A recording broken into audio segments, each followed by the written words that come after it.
Smash the like button, people. Subscribe to Jest. People have sins to account for.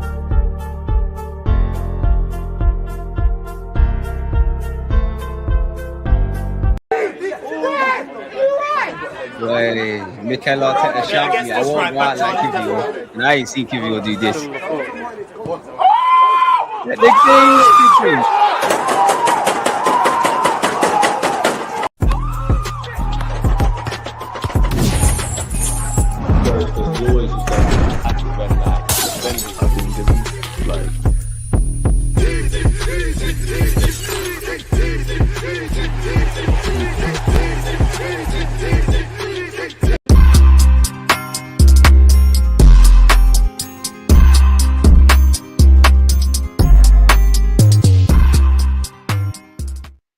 People, Deluded, I'm back again. It's the second show with Jessica Black today. Make sure you're subscribed to her platform. You just have to hit the link in the title. She knows Arsenal, but she didn't know Gabriel Jesus was going to get a hat-trick yesterday. Welcome. How are you doing, darling? Everything sweet? Everything good?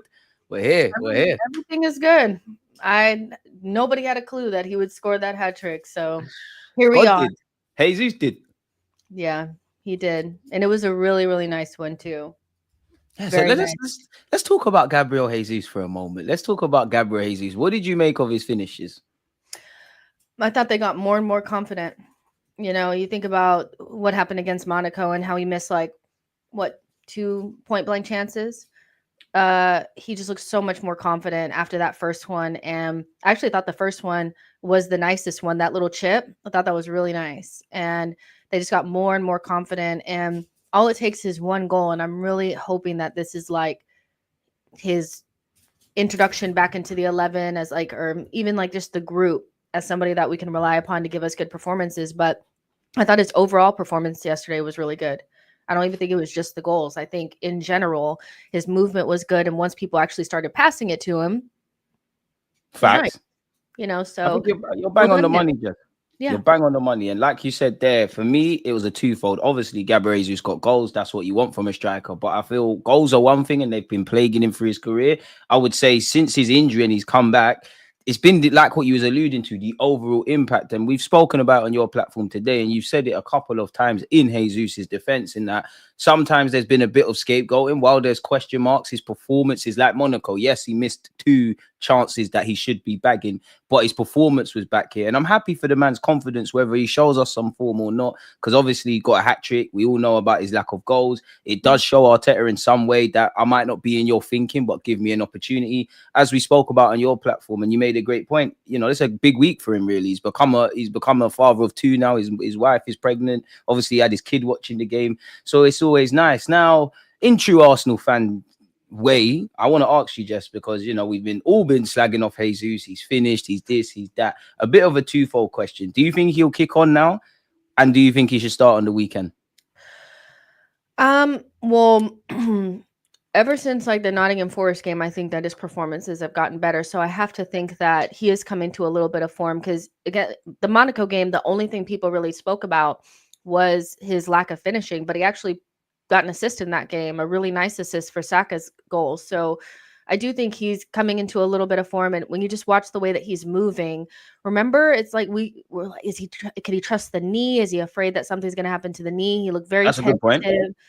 He doesn't look as tentative. So sometimes I just look for little clues to see whether or not I feel like a player is ready. And I feel like he is. Is he going to score 20 goals from here? Probably not, but that's not my expectation. I think he's much closer to being a player that we can use within the squad than he was a couple of months ago, you know? So yeah, I think he is on the cusp of a little bit of form. Should he start? Absolutely.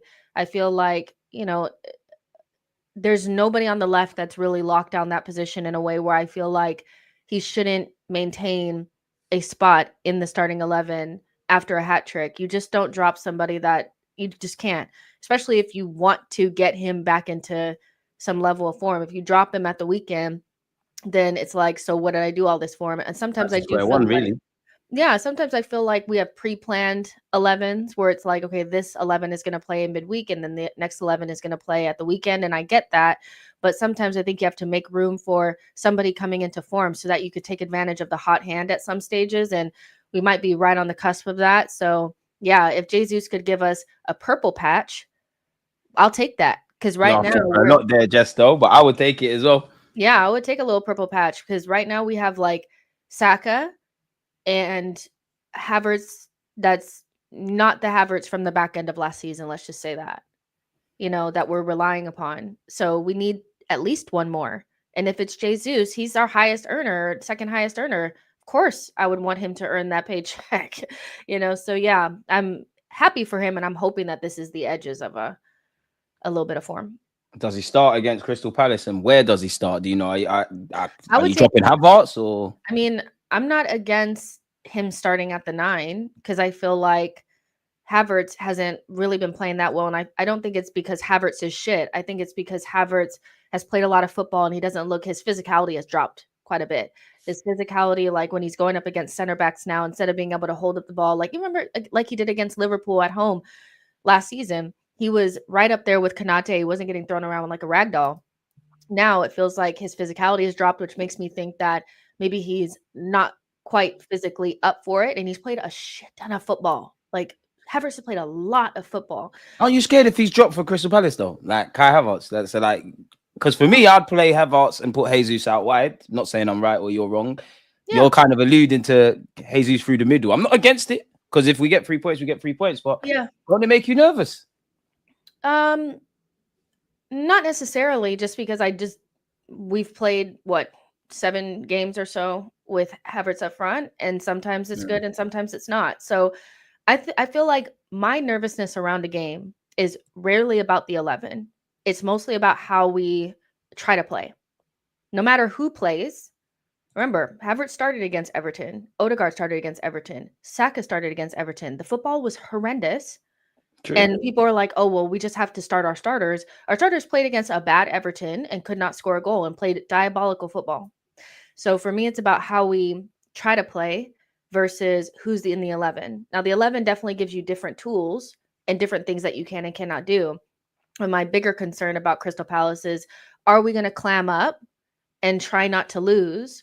Or are we going to actually try to attack and play our football? You can do that with Havertz or Jesus. I don't feel like Jesus is the only one you can do that with. But Havertz is also in a little bit of a rut.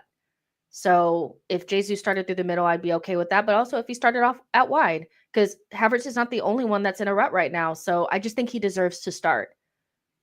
Period. You said something there, Jess, and it provoked a thought of mine. You kind of alluded to, are we going to play to win or play not to lose? And again, you spoke about on your platform, we've all seen Thierry Henry's comments at this moment, which I think he's bang on the money. Why do you think that is down to? What do you think that is down to? And do you think that is going to change against Crystal Palace? It's just so weird because I thought that we had turned a corner after Nottingham Forest and Sporting. Yeah, you're not alone. You're not alone. Yeah, and I'm sure West Ham away as well in this period. Yeah, I was like, we turned a corner and then we played against Fulham and it was like, oh no, actually, we haven't turned a corner. We're still kind of doing the weird thing, So I don't know. I don't know what we'll do against Crystal Palace, but I do feel like at this stage, we look so much better when we try to play our game. When we don't, we look so off it. And I don't think it inspires a group of forwards that aren't the most clinical to play at their best. I think they get really nervous and very tight because they know they're only going to get 1 or 2 chances, and then they don't get those, and then it drops their confidence more.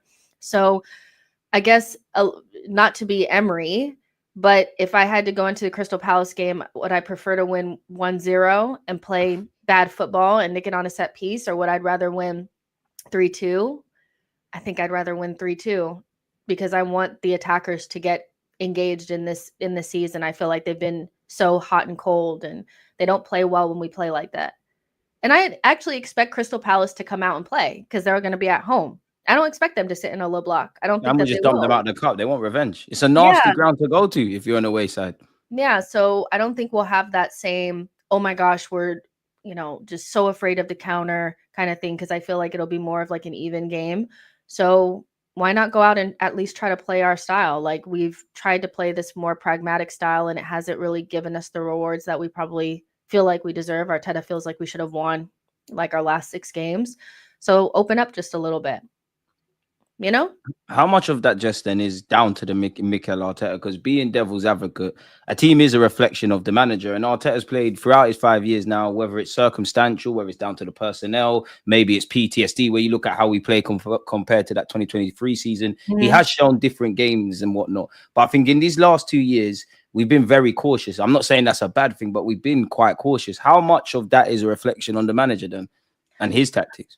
See, I think that, you know, when Thierry was like, it's not a coaching problem, I do feel like there's no way that Thierry Henry can say it's a coaching problem, because that starts a media, like, it just starts a media thing. You ain't gonna get your free tickets to Arsenal anymore, Henry, man. Yeah, you can't say that it's a coaching problem. But to say that our slow play, lack of tempo, and stuff like that is not inspired by the manager, I do feel like we play more pragmatic. I don't feel like we would play like this for 2 seasons if Mikel didn't want that, because Mikel is very about the details. He's very regimented. If he didn't want us to play like this, we wouldn't. And so I do think it's down to the manager giving them a little bit more freedom and allowing them to express themselves a little bit more and find the balance. He doesn't have to completely forego. We don't have to go full 2022, 2023, because I still feel like people forget that a lot of that season was a roller coaster. And we second half was scary, man. Yeah, it was a roller coaster. We were scoring, but we were also giving up a lot of easy, weird goals too. And so we don't want to go back to that. But where we are now is just it's too rigid. And I do agree that most title winning sides, they switch up their game here and there, but they're usually the aggressive side. They're usually ones that back themselves to score. They're usually the ones that are setting the tempo and setting the tone. And I feel like we kind of do that, but we don't go the distance with it. We don't go as far. Percentages. Exactly. I agree. So yeah, I think it's down to the manager, but I think he can easily switch that up because we've seen him be able to do it.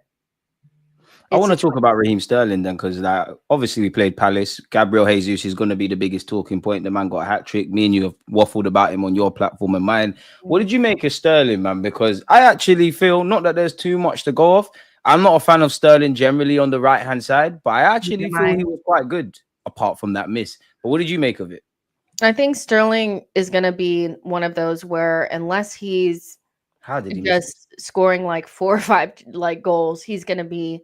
Everybody from that transfer window is very heavily scrutinized. And so I get that they almost start off as a negative. So they don't get a fair shout when they're playing. I don't think Sterling has been anywhere near as bad as what people have been saying. I feel like he's seen him for him to be that bad. So you're right. 100%. I feel like he's either been okay or pretty bright or good, but just didn't have that finish. And he missed that chance. And those are one of those chances where people are like, oh my gosh, get him off. He's awful, blah, blah, blah. But Jesus did that a couple days ago too. And now he scored a hat trick. So I think Sterling was good yesterday. Was he as good as everyone else? No, but I think he was good. I agree with you. I think he's better off with the left. The right, no one's actually good on the right except for Saka. No one. Everybody struggles on the right. That position is made for him. And so, yeah, I think Sterling was okay. He was good. He should have scored that chance. He almost scored that free kick. And that was a effing brilliant free kick from him. Yeah, it was. And yeah, I think Sterling, hopefully, because we're not going to cancel the loan, is another player that we kind of need to hope gets into some level of form. How confident are you about seeing that from Sterling, though? Because, you know, me and you have been speaking about it. Potentially, Gabriel Jesus has played his way into the Crystal Palace game. Whether he does well or does play is another thing. But Sterling, you know, I do think he had a good game. How much of a role do you think he's going to play? Do you think Mikel Arteta is going to give the Jesuses, the Sterlings, even in this screenshot, the Tierneys, the kind of fringe players, an opportunity?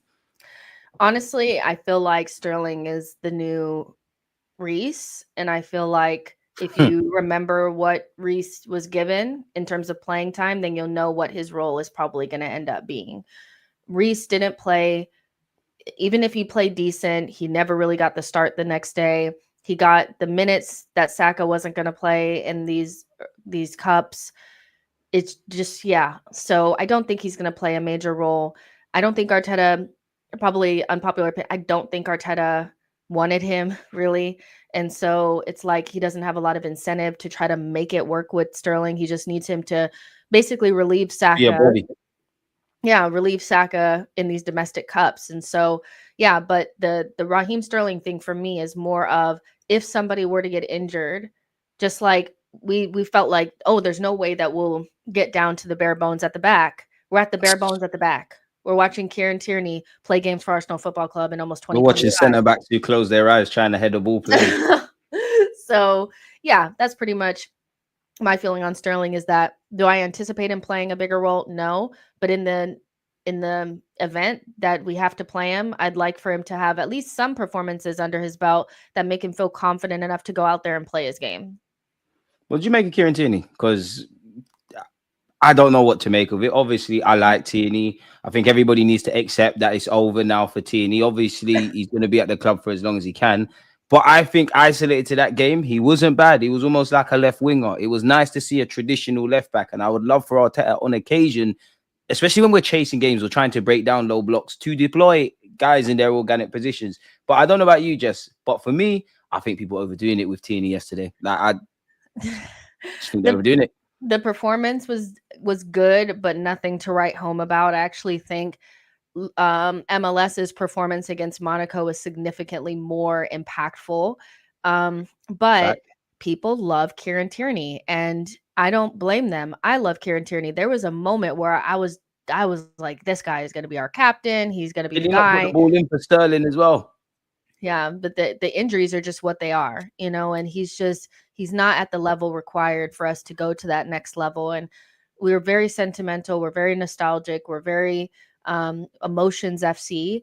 And so seeing somebody like Kieran Tierney, that there's such a big like emotional like attachment to him. It's like I Smith do Rowe think, and Ramsdale, kind of. yeah, Maybe. people want that fairy tale story where he comes back from loan and then he ends up playing this big role. But I think, again, if we could just at least get some decent performance out of him if he is called upon, that's the most I'll expect. He should go. I think Ornstein putting that out there was a good little, okay, don't get out of control now. He's going to leave. As soon as the start was announced, Ornstein dropped this. It was mad. Yeah, he was like, don't get out of control with this.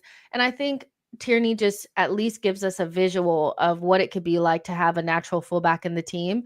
And I do think we could use one now this coming summer. Do I want us to go get that? Probably not, because I don't want any more money spent on a left back. But you don't think we're going to need one? Then you break it down, because obviously you can exclude Tierney because he's not he's here because he got injured. But you could say Tierney, it's a big maybe, but Zinni's got 2 years left on his deal. Radio silence. Being purely devil's advocate, maybe the club have had enough of Tomiyasu's injuries. Kiwior was someone that's always getting speculation. Obviously you've got MLS, but you do have Timber and Calafiori pick up knocks. You don't reckon we need another one, or there's a reality of one? Yeah, we probably will. I would hate it, because that what we need. We need like 2 attackers and a midfielder, and we can't walk and chew gum at the same time. So that would be really disappointing. But, like, let's say if I had to choose a profile now for the left back, I'd want us to go get a traditional fullback. I don't want to get another inverted, MLS is the more midfieldy one. Calafiori is more the fullback one. Get somebody that does something a little bit different, because I enjoyed having somebody else wide that wasn't the winger. I think it suited that side a little bit better. Would have suited us against Fulham and Everton when we was chasing the game and trying to break down the low blocks. I agree with you there. Yeah, so for sure, but Tierney, I love you down. I want you to go back to Celtic and, go back to Scotland and do your thing. But yeah. He's been linked with Scotland, to be fair. What do you make of his role from now to the end of the season? Because obviously it's come out that, we're going to let him essentially leave for free. As you said, he's been linked with Celtic. He's in a role, or in my opinion, been in a role when he's got back to fitness in what I would wanted to see with Tierney, if he's not going to play the inverted role, in that, like you said, you can come be a traditional fullback, could potentially use you to chase games. What do you think is his future from now to the end of the season? And could he leave in January? Because maybe if the club get a couple of pounds for him, they'll let him go. What do you make of the future? Is this not someone that could be utilized? A bit like what we've been saying with Sterling and Jesus. Of course. I think Arteta, that in the 2022-2023 season, I think Arteta had gotten almost everything he possibly could out of that group. I think he used as much as he could, And I was very like happy with him getting to the corners of that squad and getting as much as he possibly could. I think in the last season, he has left some players on the bench and iced them out and not been able to figure out a way to utilize their strengths to help us. And so Kieran Tierney's not somebody that I want to see starting every week. But if we are chasing the game, instead of bringing on, another DM, We're trying to see it out. He's yeah, cash money. yeah, change your left back and bomb him forward. Like, utilize everything you have. We have so much more in our bag than I feel like people think, but that's because Arteta, I feel like by him not trusting those players, makes us feel like they're just not, because even like somebody, and I know people will hate me bringing him up, but somebody like Vieira is really good to utilize when you're chasing a game, when you're not going to really be defending, but you need somebody to pick a pass. We don't have a player that can do that right now outside of I hear you, Jess. I hear the point. Maybe Fabio Vieira wasn't the best of examples, but then again, he did do that against Fulham last season or season yeah, before. he did. So you are right. He did. I mean, he's not a good example because people just have like this blanket, like, well, he's just useless. I don't feel like he was useless. I feel like he maybe didn't feel the potential that people wanted him to. But that being able He to was pick useful. a pass, that ability to be able to pick a pass, haven't we needed that in some games where we're chasing the game and trying to beat down a low block and we haven't had to defend? So you didn't need his physicality. There's several players that could do that for that matter, because it's only Odegaard really that's going to do that on a consistent basis. I think you're right. You are right. So I'm not advocating for Kieran Tierney to stay, but if he's in the team, utilize his strengths when needed or when you can. That's all I'm saying.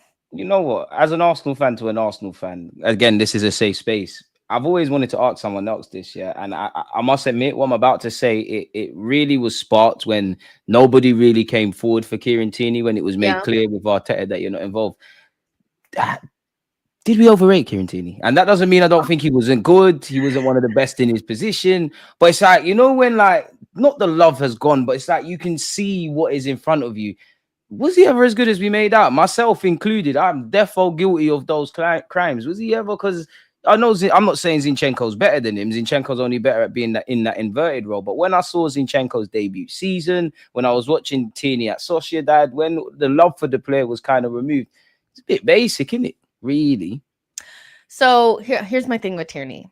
I think Tierney, kind of like Martinelli, becomes overrated when you change the system and what they're really good at, because they excel at one thing, is no longer, because if you only excel at one thing but the manager is not utilizing that, you become overrated very in trouble, quickly. Man. Big trouble.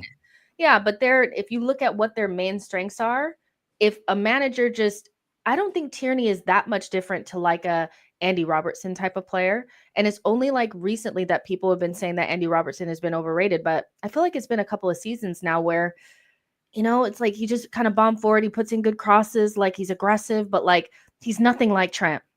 And so I think in the right system, in the right environment, with the coach playing to your strengths, that player looks really good. But we're not utilizing those strengths. So they're overrated to us because we need something different. But I don't view Tierney that much different than Martinelli, because they excel at one thing. And that's bombing on. And like Tierney's thing is putting in those really good crosses, utilizing his left foot, being, and those are great skills to have. But if you're not utilizing them, of course you look overrated. Where are we at with Kiwior? Because he's had a good little bit of form. Yeah, I'm just asking because I'm not even like, I mean, the one thing I love about football, everyone can see with their eyes. Kiwior, you've done very well. I've said this and I maintain this. There's obviously, you've done very well. You've been good. I think you've had good games that dispel about what I'm about to say. I just feel when you have the Man United game in reality, where you have nothing to do, when you have the end of last season, when he's not called into action, he's great. But then I'm seeing you close your eyes for headers like yesterday. Then I'm seeing what I saw against Brighton, where you're playing around with your boot or ducking headers against Sporting. Oh, man. Have we got to calm it down with Kiwior at the moment? Because, it's looking a bit fugazi. Jess, it's looking crazy. Kiwior, I feel like he just has too many big moments where it was just too big, to ignore. Why did he close his eyes, Jess? I think he closed his eyes because he's not really like the physical guy. Like he's not, and I think he just gets really rattled when he's up against anybody that's physical or, you know, can run by him. I just think he That's gets your guy, you know. Now, what I will say is that you tried to tell me that Kiwior was not good at passing, and He's not. There's no he is. pressure on you. You picked a fantastic pass that Jesus should Oh have scored. wow! See, look Bro, at you're you! a Look at you Jess, backtracking. He is Jess, a good passer of Jess, the ball. Jess. Yeah. Is he a Polish international? Yeah. Does he not play in the top 5 league? You're left-footed. Under no pressure, I expect you to pick a pass. And you're being disingenuous. I said he's a good passer. But in comparison to what we have in the squad, would you call a man a good passer? And if we're talking about passing for a defender and not any real defensive qualities... Well, that you're getting away with it right now. Very. You are, because a couple of days ago, you were Kiwior, heart, you do well. I don't know what happened to those tweets, but you deleted them. You done well. You done well. You deleted them, and now it just happens to be that we're doing this stream the day after he made a monumental mistake. So did we do a stream after Fulham? Because that's now Mateta and Jimenez. Be fair. Do I not say any decent striker Kiwior's in trouble? 2 decent strikers been in trouble. He's not playing left back no more. MLS is ahead of him. Like, what outstanding? All right, cool. I'll give you the passing thing. What outstanding defensive qualities has Kiwior got? Did I say he had outstanding defensive qualities? No, I'm asking you because you're Kiwior Hive. You know, she knows Arsenal, so you know these players. I think Kiwior. What is he good at defensively? I could not have imagined that he would be like this scared of like physical players. I feel like that's something that has developed, that's become more clear, especially because he didn't get a lot of playing time. So now we kind of know, but I don't feel like Kiwior is the worst player in the world. He's just... No, he's definitely not. I'm just running jokes. He's not. You have Gabriel and Saliba, and then you go to somebody like Kiwior who doesn't excel in the one thing that makes them so special, which is like their physicality, athleticism, and all those types of things. It is a drop off when he's under pressure. And I just feel like I think Kiwior's main thing is he doesn't deal with pressure very well. He doesn't rise. He curls in. And if you like personality, and that was my biggest thing about his passing as well, was that he has the ability to ping those passes, but he doesn't show it. Himself. Yeah. And that is just not a quality that we can have at Arsenal. Like at Arsenal, every player has to be confident in what they do. And I just feel like he just lacks that. We have nice guys at Arsenal, but when they're popping off and they're getting their game off, you could see it.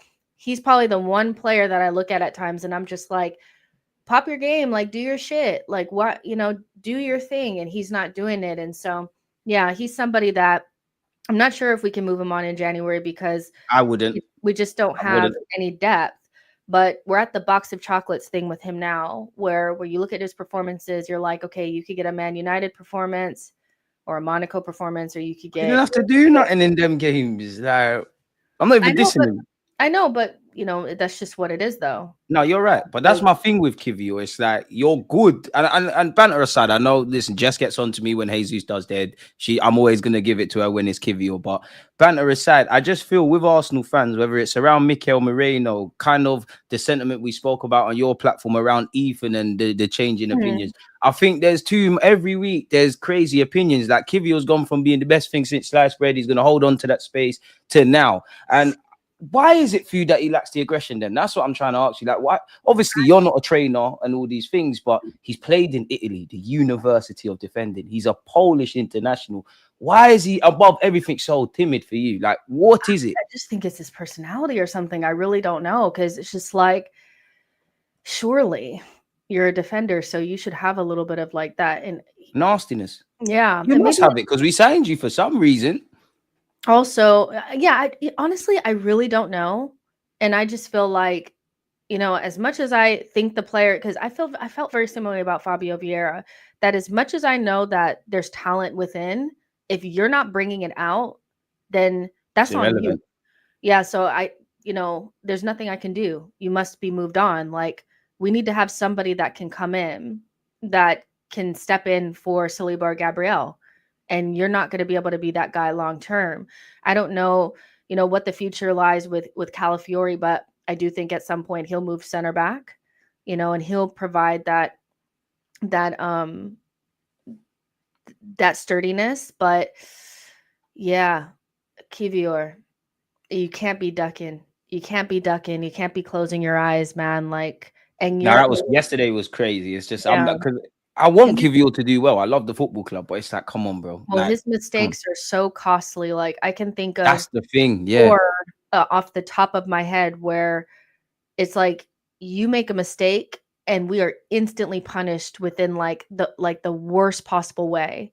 And yeah, he just has too many of those. And I also think players like that tend to end up like Mustafi, where they're just so unreliable and so lack confidence that they make more and more mistakes. So yeah, I like Kiwior. There's more talent in there than I feel like he's showing, but at this Same. stage, like we got to start winning stuff. And so yeah, it just is what it is. But I think his reaction was good yesterday for what it's worth, but it's just unfortunate, kind of what you're alluding to. Like he could have scored 2 goals, done a madness, clearing the effort off the line. Everyone is just going to remember that moment. And for me, it's just a personality with Kiwior because I don't feel you've taken advantage of the spots. Like you said, Gabriel Calafiori, there's probably a couple other defensive options that will play ahead of him. But the one thing you've got to do is, be available, which he seems to be that, and grab your chances. And I never quite feel that. What do you think the future holds for him? Do you think he's one that could be moved on in January? What do you make of the summer? I wouldn't let him go in I January. wouldn't I move don't think him. it makes I wouldn't sense. move him on in January. We're just too skint back there, and we just don't know we don't know where Tommy even is. I Yeah, think I Tommy mean, is in Japan. I really don't think he's even in London, don't know at where he all. is. Yeah. So without knowing that, I just feel like we need to leave the defensive options where they are. And even though they've been, Kiwior's performances have been mixed, and Tierney had you have to say that like we haven't lost, in some of these circumstances. So of course the quality is going to drop, but we need to keep these people around because God forbid something really does happen and we, because how we have instant karma, by the way. Don't do anything with Odegaard. You don't get a replacement or an understudy for Odegaard and instantly, boom, he's hurt. There's no Fabio or no Emil. So karma hits us real, like, It's a good if point. we get rid of Kiwior, what's happening next. So just You can't let him go. It doesn't make sense. no, you I can't. do agree with the chat. Tomiyasu is a myth. A bit harsh to say he's made of glass. I'll fight every case for Tomiyasu. I love the guy, but kind of what Jess is saying there. We don't know where you are. We don't know when you're available. It's irrelevant. And I do think Kiwior is better than Rob Holding. Yes, Rob Holding stood up tall in the FA Cup final, all that jazz. Kiwior is better than him. When Jess was speaking about the lack of confidence, just because someone mentioned Rob Holding, I must admit, when she mentioned that, it took me back to the 2022-23 season where Holding was playing, we were stinking up the gaff. Then Kiwior got his opportunity. And I wonder if Mikel Arteta had that same kind of conversation around Kiwior's personality. Last thing on Kiwior then, and it's not really anything to do with Kiwior. When we read The Athletic and all these think pieces, we hear, it's a big, long kind of study to finding players. And as much as we scout players, we always hear about like their mentality and personality. Not to criticize Kiwior, but then if we're doing personality checks and all of that, we're getting a Polish international in Italy that is a bit of a pussycat. How do you think we've got there then? I don't know. I think when you think about when Kiwior came in, he was like a 25 million pound signing in the middle of January that nobody thought we were even going to get. And it may have just been the case that Arteta really wanted that profile. And that's all that Edu could find on short notice. And they went for, because I feel like you do have a couple of options, but you give and take the lower you get on the list. I can't imagine that Kiwior was ever a top choice for Arsenal at all. I think that he was somebody that Arteta wanted, that left-sided center back that could kind of play left back. That's more of a center back kind of guy. He wanted that and he got it, but it wasn't the perfect signing. Like, like Nuno and Sambi, those were all drafts. Kiwior's been better than them. I'll give him that. Well, to be fair, Tavares scored against United. Don't think Lokonga did anything, but yeah, Kiwior will be better than them, man. I think those were like rough drafts of players or profiles that he wanted in the team, but we couldn't get like the tip top version of whatever that was. So yeah, I really like, he's like Antonio saying, he needs to show more personality, but also at this stage, you've been at the club for like 2 years. And, I just don't see, if you haven't shown it by now, when are you going to show it? And I think he wants to go back to Italy. I just get the feeling that like, this hasn't quite worked out the way that everybody intended it to. And so it might be just better to just let him do his thing after the season, though. And that's the thing, man. And I'm rooting for Kiwior because at the end of the day, you play for Arsenal Football Club. Obviously, I'm more of a fan of Fabio Vieira than Kiwior. But whenever people ask me about those two names, I do kind of think, you know what? Maybe we thought they were emerging talents that, you know, they're going to have great seasons. Everyone in Europe's going to circle. What I guess I'm getting at is I think we bought them a couple of years too early. And that's the only way I see out for Kiwior is actually playing game time. But maybe it's what you're saying. He wants to go back to Italy. I actually feel, you know, if you're lacking personality, maybe it's because, you know, you're not going to play even if you play amazing. Maybe it's because he evidently knew Arsenal was a big club, right? But it's only when you're here and you're seeing the fans go crazy. Because when you mentioned that, it took me back to Rob Holding. Did we win the Community Shield? And I think Rob Holding said like they had to force Kiwior to take pictures and that. So he's probably a bit of an introvert. And you could see it with, you mentioned Man United. When we beat Man United, Gabriel kind of looking like his big brother. I hope it works out. At the end of the day, like me and you began this live stream talking about the Jesuses, the Sterlings, the Tierneys, the Kiwiors. Arteta said in February, we've got one of the smallest squads. This is what we've got until May, the very earliest. Whether people like it or not, whether me or Jess are happy with that, it is what it is, man. Like, so For real. it is. And it's weird. Football's weird because we're talking about his personality. He actually might be the most biggest character off the field, but we can only deal with on the field. I want to ask you about the League Cup, Jess, beyond the obvious there. Odegaard has said the big goal for this club is silverware, and as a team, we are determined to do that. We've said that for a long time. Saka's also come out with some comments today. How much do you rate the League Cup, and where do you rank this in terms of priorities? And do you feel this is probably our only realistic chance of silverware? I think it's our best chance of silverware right now because we're actually in a semifinal, and it's like what 3 games until you win it. So I do think it's our best chance of silverware at the moment. It's the clearest path to one. Is it like super important in a season where, you know, everybody's expecting us to win the Premier League and it looks like that maybe they're still doing that? That's crazy. Yeah, I feel like we don't have I feel like as Arsenal fans, like we need to stop being so snobby about trophies because, oh, well, what is that going to do to the narrative around the team? How about we get it first and then see instead of talking about things that we ain't got? You know, and stop seeking validation from people who don't like us anyways. They're going to talk. 100%. I'm like, all this, I feel like it's all positioning so that it can be okay if we go trophyless. But we've went multiple seasons prioritizing just the Premier League and we haven't won it. And what we got to show for it, yeah. Exactly. And so, and more importantly than the fans and rivals and all that kind of stuff, I just feel like this group of players has never won anything. There are a lot of players in this team who haven't won anything in their career, or they haven't won anything at Arsenal. So I think it's important for this group to get their first trophy, even if it is the Carabao Cup. It's hard for your first trophy ever in your life to be the Premier League. Like that's tough, you know. So unless you're a privileged lad like probably Phil Foden, but that probably wasn't even his first one. 100%. So I think it's important to just get off the mark, and you just never know what a bit of silverware mid-season could do for your season long term. Arteta alluded to your point you just made there, which is a great one. It can be a momentum kind of driver. Yeah, and like you said there, it's a day out at Wembley. Like it's a cup. Like at the end of the day, it's a cup. As a footballer, you want to win as many cups when you're from now till you get retired. So let's try to do this thing. Yeah, is that for me? Yeah, let's not overthink it. Like, let's just win whatever's in front of us. And the draw for the first time has been really kind to us up until this point. Everything has kind of gone in our favor. Crystal Palace at home is favorable. Bolton and Preston is very favorable. When has that ever happened? We play Man United in the first round of the FA Cup this season. So let's just focus on this. And it's 3 games, and then you get a piece of silverware. That would be wonderful. You know, no, you're not telling any lies.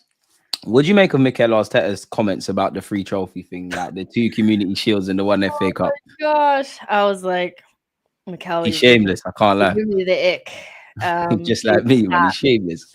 Oh my goodness. But you know, it's not anything that I expect Mikel not to say. I feel like that's just his way of, you know, trying to take the pressure off a little bit and make light of it. Obviously, he knows that we need to win bigger trophies and stuff like that. But the Community Shield is not recognized as a major trophy in England. English Super Cup. The English Super Cup, whatever. So, yeah, I think the Carabao Cup, as much as we're not excited about that, or a lot of people aren't excited about that. That's a real piece. That's a real trophy. That's not something that they're going to say, well, that's just a preseason nothing. It's a real trophy.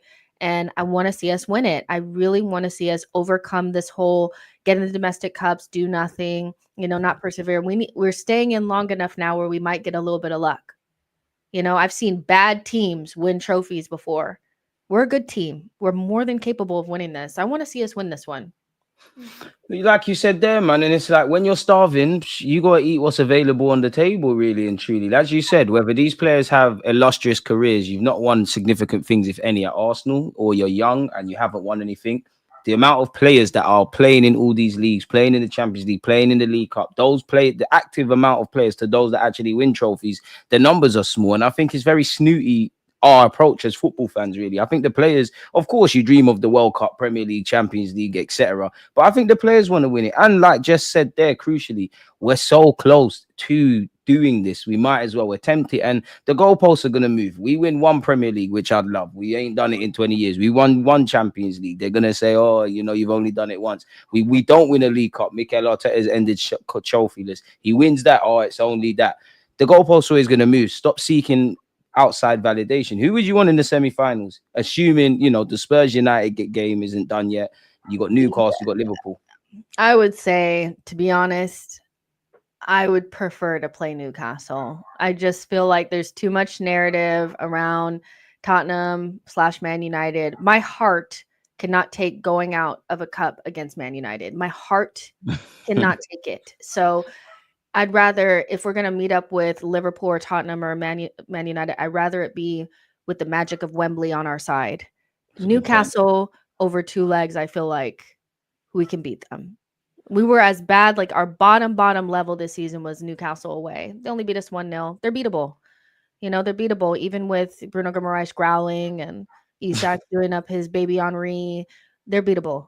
But the other teams, there's too many narratives around that. I just don't. And I don't want to meet Liverpool before. I don't want to go to Anfield. So, yeah. Isn't that how it goes? Jess. Call me crazy, Jess. And I, on a normal day, I'd agree with you. Like, I would only really want to play Liverpool at Wembley, where, I don't know what happens to Arsenal at Wembley, but we do something mad. We need that. Yeah. Call me crazy. I want Liverpool. I want Liverpool. I want Liverpool. I want Liverpool because it's a tough game. We want to be in scenarios like this. I want Liverpool because I actually am tired of not winning at Anfield. Like that, if we were to start changing the narrative at Anfield and going into that game where it's kind of even, I would be a lot more upbeat about Arsenal in general. I want to win. And I genuinely feel, obviously, it would be Arsenal to dump out Liverpool and then probably do stupidness in the next round. But for me, you dump out Liverpool, we're moving to Newcastle at Wembley. I don't know if my heart wants to see a North London derby final. No, we don't. They're getting smoked. United, we could smoke them. Like if we take Liverpool out, I think we've done this. I actually genuinely think we've done it. What would you think of if Mikel Arteta did a League Cup and FA Cup double? Would that be a good season? Would that take pressure off him? Personally, I am not as down on the domestic cups as other people. I do think that like a double would be wonderful in the domestic cups. Now, we still need to be in a title race. We need to close that gap. We really need to close that gap. But yeah, I'd be happy with that. I'm just not thinking about trophies the way other people are. I actually rate the FA Cup a lot. I think it's I rate it as well, but I want the big trophies. But yeah, I'd prefer the FA Cup over the League Cup. But we're right here. If we got both of those, I'd be like, cool, like both of those. And if let's say we miss out on the title by like 2 points or something like that, I'd be like, because I don't want to do the empty-handed thing again. I don't want people doing up think pieces about how finishing third or second is great because we were in the. I don't want that from the Arsenal fans. That's something. Sorry to cut you, Jess, but last season, I was seeing a lot of journalists when we went out of this competition. A lot of journalists were like, "Oh yeah, you know what? It's good we went out because the fixture calendar list, Liverpool, United are still in it. Like they're still in it. We're gonna have more games." I'm sorry, but like. It's like they act like they know more about football than us normal people. Like, I dead all of that. We want to be a team that competes. Bring these things home. Yeah, exactly. I'm telling you, I saw the joy on those Man United faces when they finished third and got that Carabao Cup. They were joyous. And I was like, damn, I really got to sit here. It's like the meme of the girl or like that's eating that salad trying to act like it tastes good. It was like that. Yeah, like the second place in the title challenge was much more delicious than that. I want a trophy. Bro, this is it. Like trophy and Mikel Arteta. I'll be real. If you're really this great coach that and I'm not an Arteta sexual, I'm definitely not Mikel Arteta out. I praise and critique fairly. If no, there's some. Let's be real, man. There's some. So there's a section of our fan base that are dishonest, negatively and positively. I think for the ones that are positively toxic, they've got a humiliation fetish. They love just being part of this. If we don't win the league, it was a great adventure. They're saying buy Rashford and these players that are ruined. They love pain. They love it. I'm not on that. If Arteta is this good manager, which I always say, I think the man's a genius. But you need to start winning trophies. The players keep talking about it. Saka's come out today and talked about it. Odegaard's been talking about it. Saliba's been talking about it. You've been talking about it. People in the chat are saying I'm on a Coach Carter thing. Bro, I hear what you lot are saying. Yes, I said naturally I would agree with you lot and Jess. Easiest path. F it, man. The easiest path is not always the best path to take in life, man. Let's get Liverpool, deal with them at Anfield for once. And trust me, we're going to do it. I feel like Kevin Keegan. But yeah, I wanted to ask you, where is my comments? Well, not my comments, Mikel Arteta's comments. I definitely got tab police look away. Obviously, Declan Rice didn't play a part. What did you think of Declan Rice missing? And are you scared for his absence before I get into some Arteta stuff? I mean, idealistically, I'd prefer for him not to be injured, but I do think that in all of the positions that we have, DM is not one that I worry about in terms of depth.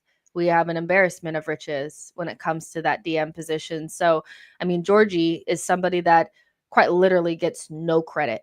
I've seen literally no one talk about his performance yesterday. And no, it wasn't Big up Uncle sparkly. Jorginho. Yeah, but it was, I mean, he's so good. He started against West Ham. He also started against Nottingham Forest. And both of those games we played really well. Nobody even mentioned it. No one even mentions it.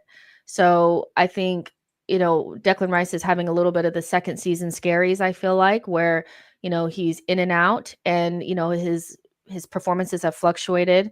That being said, he's another player where I feel like even if you're down on him now or you feel like he's not having a great season, he's just somebody that I feel like when we get down to the nitty gritty, you're going to want him available. Like if we end up at Wembley against a Liverpool, he's at Anfield in the League Cup. Yeah. He's there. We're winning that. We need him. So yeah, I'm not super worried about it. I think we're just protecting him, and we have enough depth in that position to make it work. But yeah, he's having a little bit of the second season scaries where it's like up and down. And I just thought he was just about getting into a little bit of form. Getting into it. Yeah. So yeah, but Declan is Declan. I think he's fine. Are you worried?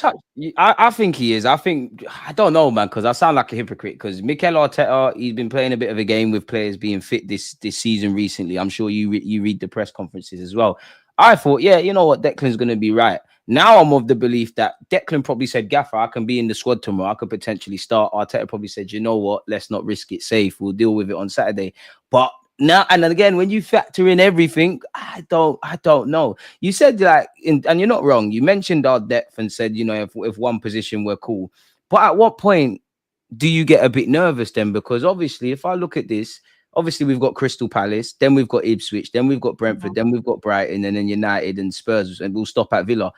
If Declan Rice is out for 3 weeks, are you not nervous? When would you start to get nervous? Because there's no Rice. So that means you've got what? Jorginho, you've got Moreno, you've got Partey, and Partey's been playing right back. And any of these guys, especially Partey, could get injured. At what point do you start getting nervous then?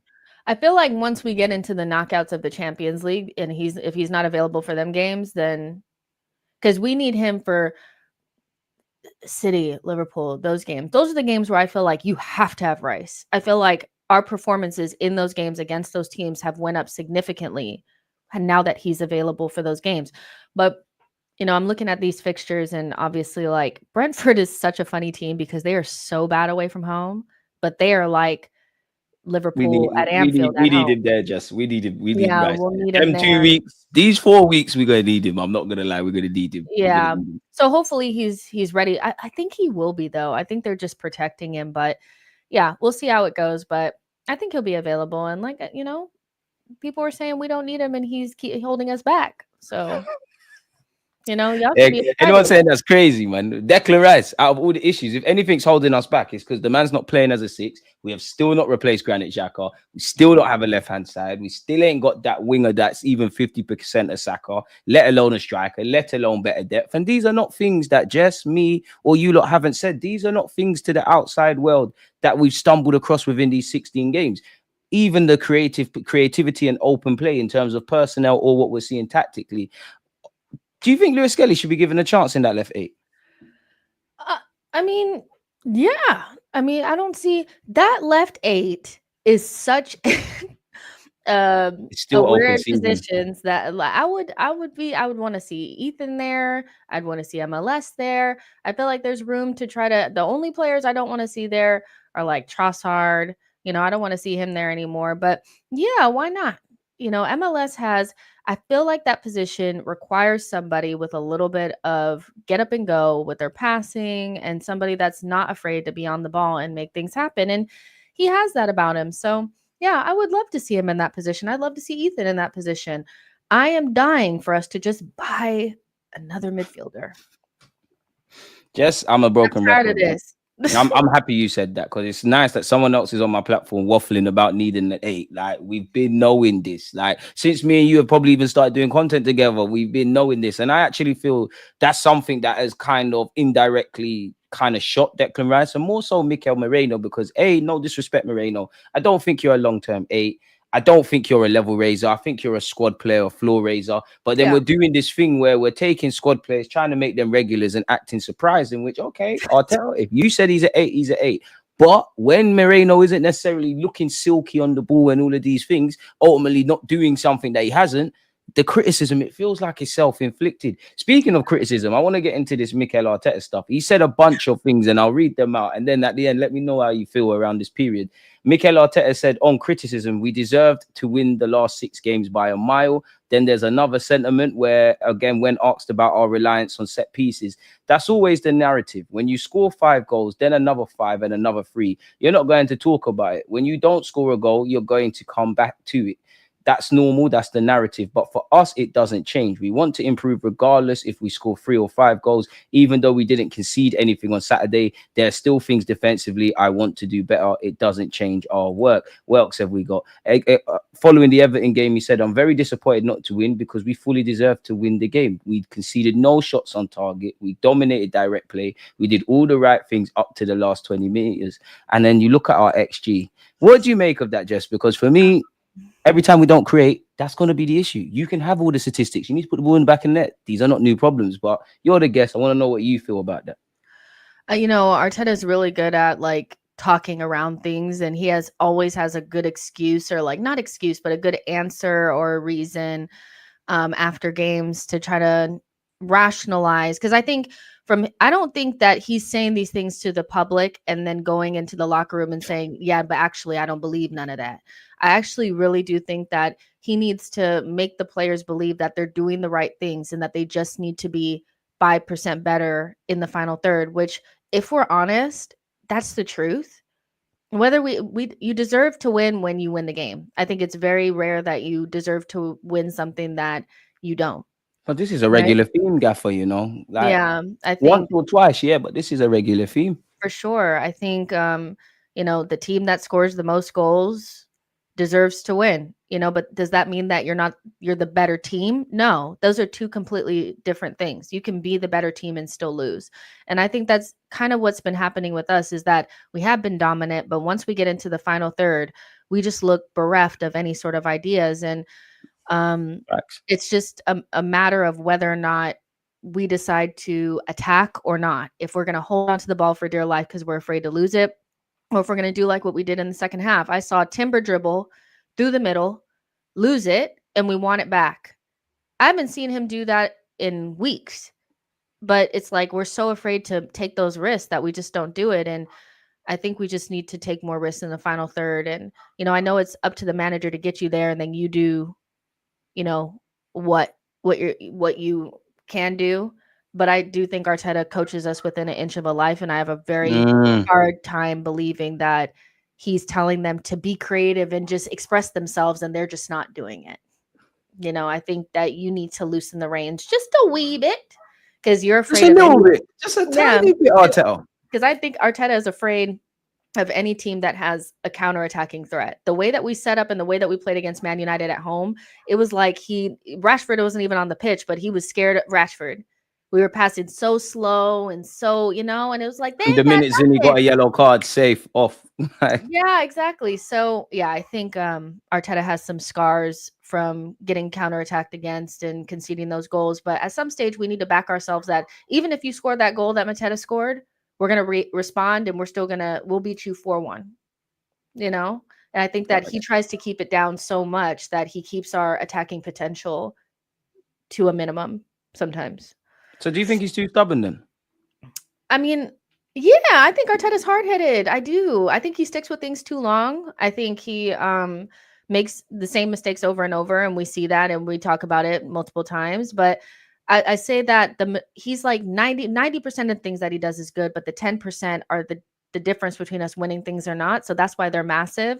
I would And say so 98%, it's the 2%. It's those small margins going yeah, into this season. Like we spoke about this, Jess. If this season was an album, like from an artist, it would be titled Fine Margins. And for me, it's self-inflicting issues, whether we talk about the market, the lack of the playing squad, the conversation we have around young players. A lot of Arsenal fans hid behind the fact of, people said we needed a striker. Havertz gone up front. We scored more goals last season than the year before. But when you broke it down, bare set pieces, Bukayo Saka, which I'm not begrudging none of that. Bukayo. if Bukayo isn't scoring, we're in problems because he's the only one that did it for half the season. Corners are great. The set piece coach probably deserves another deal. When the set pieces aren't going in, we're in trouble. And there's been occasions we can create chances, we can score goals. I do think a bit of it is mentality because there's been games like yesterday where in the second half, we've been a lot more kind of free flow. I do like the fact that Arteta overthinks. But goals win games. Putting the ball in the back of the net is the most difficult thing. And there needs to be a different solution. A bit like, check out Jess's channel. We did a stream before. She was saying how she's obviously, and I agreed that, Tierney's not the guy anymore. But there might be times where you just want your left back to overlap and take someone with you. And they're the kind of things. And I'm not going to lie, for me, that's why I asked you for your thoughts with that. I think and I'm not saying it's wrong. I think it's a bit snooty from Arteta. I think it's a bit arrogant. I think it's a bit ignorant. I think it's a bit, I'm playing my kind of way. Now, if we play the exact same way and we start scoring goals, great. But people are starting to clock us. They know mid blocks, low blocks, no space, a bit more switching on the corners, lock down the right-hand side. We are in issues from that. We're open book. That's not even me being negative. We have earned that right from being arguable the second best team the last 2 years. Naturally, teams are going to do their homework. So I need Arteta to fix this because just like you look at half our attackers, me and you can have a big conversation about half of them. But if they're all struggling apart from Saka, if we flip it, is it all on them or is it something with the gaffer? Yeah, I think so. And I saw a super chat come through and they're talking about the defenders. And I'm just like, but we're not talking about the defenders. Our defensive solidity now that because we've gotten better defensively recently, because in the beginning of the season we're giving up more soft goals. I think you're even being kind. I still don't believe we got back to it, but I agree broadly. I feel like we're not giving up as many chances. I would say at the beginning of the season we were giving up more chances than we're used to. Right now it's not about Calafiori and Zinchenko and them being out. We created a lot of chances in the second half against Crystal Palace at home with freaking Tierney and Timber and Kiwior and obviously Saliba came in. So I think he's Sterling on the right hand side, bro. We're making a lot of excuses about, but the defenders are out, but the defenders are out, but the defenders are out. I'm talking about the games where we are locked in their half and we are passing it sideways and not the trying last to two Premier League games Jess is referring to. If you want to just keep it brief with that. Yeah, I'm very I get that we've had injuries, but it's not like we've had so many injuries where it makes sense that we can't create more than 0.03 chances, against Fulham. That's what I'm saying. And I get the injury argument, but we are so beyond that. I feel like our main issue, the stubbornness, comes from Mikel being afraid to lose the ball. So we do this patient thing instead of really trying to be aggressive and scoring goals. And the stark difference between Everton, the stark difference between, the entire Everton game in the 45 minutes against Crystal Palace, is like so beyond personnel. I don't know how people can't see it. We played a worse lineup against Crystal Palace and played so much better in that second half than anything we did against Everton. So even the second half against Fulham, to a degree, was two different sides. So it's there mentally. And yeah, unpopular opinion, I want Arteta to be stubborn. Obviously, it's an impossible job as a manager. You've got to find that fine balance between being a stubborn prick and changing things. Every manager is stubborn. At the end of the day, I'm not gonna lie, rightly or wrongly. If I lose my job, it is because of me. I want to play football how I want to play football. He should be stubborn. So one love for the super chat, Nabil, as well. And I do hear you to a degree, you know, yeah. Ben White being injured, Tommy, Calla and Zinni being out are obviously issues. But I even talk about Thomas Partey. I think Thomas Partey, I don't want to see him at right back, but I think it's one where you panic a lot more on paper than what you see. But I think these things are cop-outs. And I do think there's times where we should have gone for it. Of course, if we went for it against Fulham and we lost the game 2-1 rather than drawn, and the same against Everton, there's issues. And we got to remember, yeah, it's very different. But Mikel Arteta, bro, you used to play for Arsenal where 9 times out of 10, it's low blocks. It's low blocks. We can't break them down. We never even had corners them times. We'd have possession. yeah. Bro. There's self-inflicted issues in the team. I love what Arteta is doing, but I have to be honest, man. Arteta always wants to prove people wrong, and that's holding us back. I hear it. What is carrying the ball anyway? It's not a dribble. I'm not sure what that is. Partey playing right back over Timber affects our attack. I'm not sure what that's in reference to. What Mio just said. I think that they're kind of like discussing like the Partey playing at right back, and I do think Partey playing right back impacts us. But nothing impacts us more than when we don't pass the ball quickly, when we don't try to access central spaces, and we're not brave. Nothing impacts us more than that. Nothing. Like, where you at? Worse than that. I want to ask you as well before I let you get out of here. I'm gonna ask just this question. I'm gonna see a couple of questions because we're gonna let it go. We're running over. What do you feel about Odegaard playing as an 8? Because I've said this before, and I love where he's playing now. I think you rob Odegaard of probably some goals of assists and a consistent link up with Saka and him. But I think you give the team a lot more, you know, him being deeper. You need obviously someone that is creative like Odegaard to play in his role. But I feel where you lose that, the team gets greater impetus. But where would you be at with it? Yeah, I feel like that little gif of like that guy standing up in front of the town hall to say his little piece. But I'm so sorry. Odegaard is a fabulous player. He's my favorite player in the team, but I wouldn't go so far to say he's been misprofiled, but the way that he's developed as a player at Arsenal, he is not a 10. He is an 8, and he has a lot of responsibilities. And when he scored the 15 and 15, I was like, when he goes back down to the mean next season, it's going to look ugly because people are going to expect you to maintain a vibe that you've introduced them to, but that's not was everything was flying in the back of the net. You're not going to replicate that every single time. And so he's even been poor in terms of goal scoring this 100%. season, if I'm honest. Like he's been in some positions. Yeah, he's been underperforming. I think with Odegaard, he's the pass before the pass. He's fabulous. But he's not ever going to be your Kevin De Bruyne. And I think as Arsenal fans, we are so obsessed with Man City. We need to rid ourselves from the identity of City and feeling like we need to have the same players in those positions. Oh, well, Odegaard needs to be our Kevin De Bruyne and Declan Rice needs to be our Rodri. Not only are those players one of one, but you're not going to beat City doing City shit, you know? And I know City's not in the title race right now or like they're looking bad, but we feel like we need to replicate what they're doing. We are replicating them. Both teams falling off a cliff this season, man. Pretty much. They must be linked. We need to have our own vibe. And I think this team would look so much better if Odegaard could drop deeper and play a little bit more like he did yesterday, which if you look at where he was picking up the ball, he was picking it up in deep spots and also playing the ball quickly between the lines. If you do that, but then the other player on the other side is maybe more of like the attacking midfielder, you know, I feel like that would fit us a little bit better because then you'd get those goals and assists that people are looking for. I don't know who that player is because there's no other Kevin De Bruyne. I don't know how much, like, I swear you guys, like, always looking for another Kevin. He's a one of one. He's one of You'll one. never find another player. But could we find somebody that gives us a little bit more attacking, you know, impetus on that side? Probably, you know, and that's probably what we need. But I don't know if Arteta will ever get to the stage where he'll play Odegaard as the 8 and the left 8 as the 10. and just play with a regular 6. I don't know if he'll ever get to that stage. Yeah, I don't think he'll ever do that.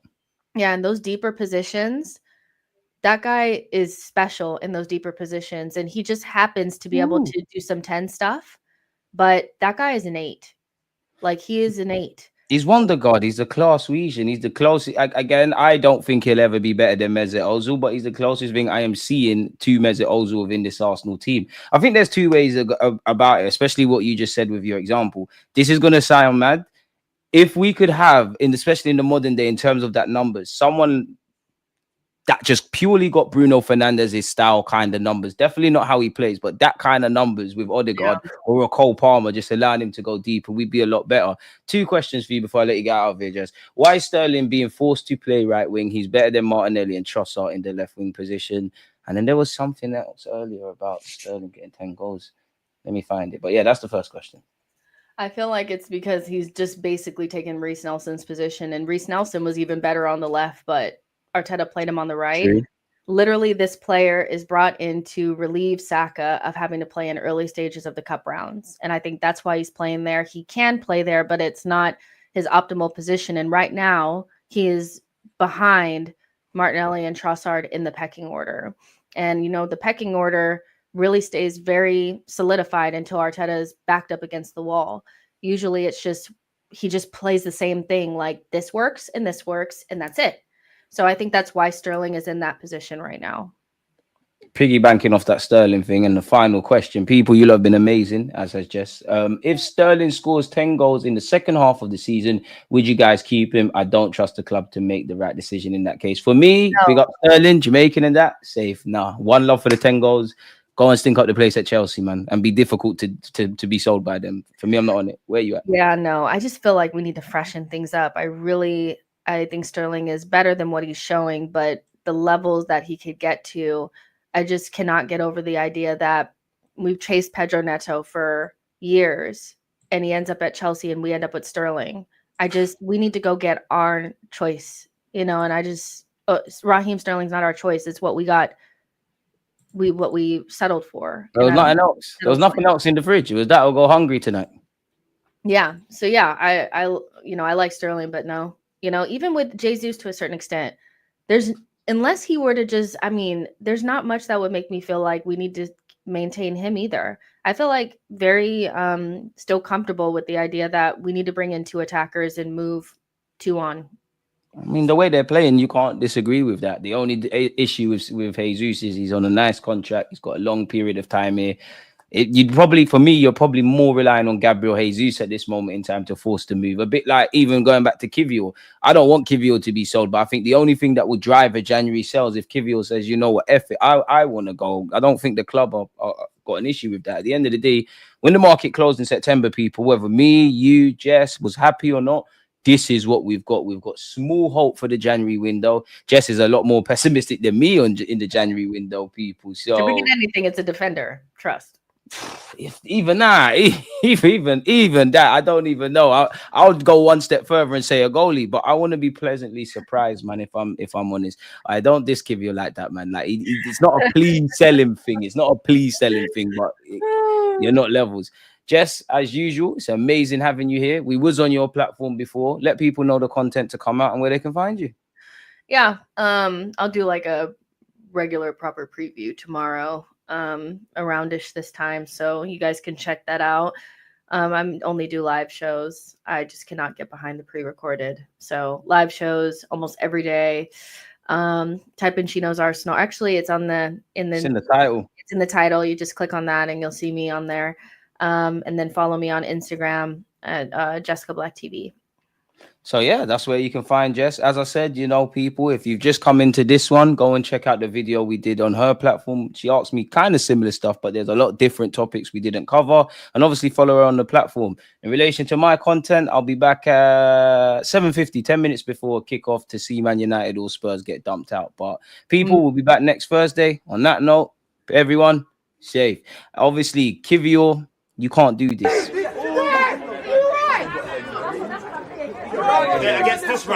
Jesus got 3 goals. Kiwior is in the mud. She knows us.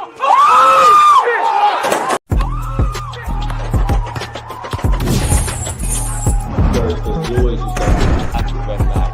I think if he's like